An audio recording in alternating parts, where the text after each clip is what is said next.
ओम शांति। सदा अपनी चारों कालों की पर्सनैलिटी को देखते रहो और उनका स्वरूप बनते चलो। आज स्नेह के सागर बाप दादा चारों ओर की सर्व स्नेही बच्चों को देख रहे हैं। हर एक स्नेही बच्चों के मुहूर्त में रूहानी पर्सनैलिटी की झलक देख रहे हैं। बाहर के रूप में तो साधारण पर्सनैलिटी वाले हैं, लेकिन रूहानी पर्सनैलिटी में सबसे नंबर 1 है। दुनिया में अनेक प्रकार की पर्सनैलिटी गाई जाती है। शरीर की भी पर्सनालिटी, कोई विशेषता की भी पर्सनालिटी और कोई विशेष पोजीशन की भी पर्सनालिटी।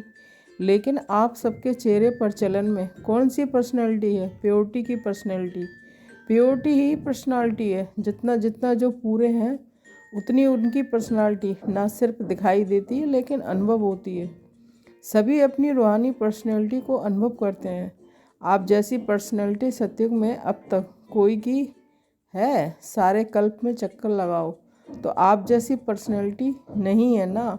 तो आपको अपनी रूहानी पर्सनैलिटी का नशा है। अनादिकाल में तो परम धाम में आप विशेष आत्माओं की पर्सनैलिटी सबसे ऊंची है। चाहे आत्माएं सब चमकती हुई ज्योति हैं, लेकिन आप रूहानी पर्सनैलिटी वाली आत्माओं की चमक अन्य सब आत्माओं से न्यारी और प्यारी है। अपने अनादिकाल की पर्सनालिटी को स्मृति में लाओ। आई स्मृति में देख रहे हो बाप दादा के साथ साथ कैसे रूहानी पर्सनैलिटी में दिखाई दे रहे हो। अपने आप को देख सकते हो तो चले जाओ अनादिकाल में। कितने टाइम जा सकते हो? जाने में कितना टाइम लगेगा? सेकंड से कम ना, कि एक दिन 1 घंटा चाहिए। सेकंड में भी कम, जहाँ चाहो वहाँ पहुँच सकते हो। तो अनादिकाल की पर्सनैलिटी, अपनी पर्सनैलिटी देख ली, पहुँच गए। तो अनादिकाल से आदिकाल में अपनी रूहानी पर्सनैलिटी देखो कितनी श्रेष्ठ पर्सनैलिटी है। तन की भी तो मन की भी तो धन की भी और संबंध की भी, सब प्रकार की पर्सनैलिटी कितनी श्रेष्ठ है। तो आदिकाल की पर्सनैलिटी देख रहे हो, कितने सुंदर लगते हो, कितने सजे हुए हो, कितने सुख शांति प्रेम आनंद स्वरूप हो। तो आदिकाल में भी अपनी पर्सनैलिटी को देखो, स्पष्ट दिखाई देती है। या ऐसा 5 वर्ष 1000 वर्ष से हो गए तो थोड़ा स्पष्ट नहीं है। सभी को स्पष्ट है। हथियार हो, होशियार हो सभी। तो आदिकाल भी अपना देख लिया। अभी आओ मध्यकाल में। मध्यकाल में भी आपकी पर्सनालिटी क्या रही?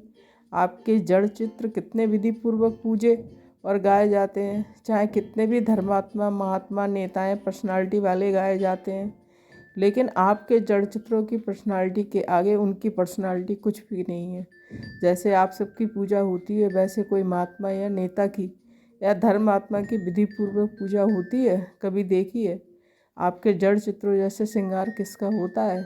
तो मध्यकाल में भी आप आत्माओं की प्योरिटी की पर्सनैलिटी की विशेषता जितनी श्रेष्ठ है, अपना चित्र देखा? आपकी पूजा होती है कि नहीं? सिर्फ बड़ों बड़ों की होती है, हमारी नहीं। डबल विदेशियों का मंदिर है, देखा है?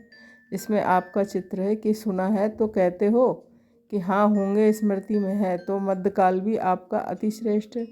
और अब लास्ट जन्म में तो मर्जीवा ब्राह्मण जन्म है। उसकी पर्सनैलिटी देखो कितनी बड़ी है, गायन कितना है। कोई भी श्रेष्ठ कार्य अब तक भी आपके नामधारी ब्राह्मण ही करते हैं। चाहे ब्राह्मण अभी ब्राह्मण रहे नहीं है, लेकिन नाम के तो ब्राह्मण है ना। आपके नाम से आपकी पर्सनैलिटी के कारण वो भी श्रेष्ठ कहा जाते हैं। तो ब्राह्मण जन्म पर्सनैलिटी कितनी श्रेष्ठ है। अनादिकाल आदिकाल मध्यकाल और अब अंतकाल, सारे कल्प में आपकी पर्सनैलिटी सदा ही महान रही है। ओम शांति।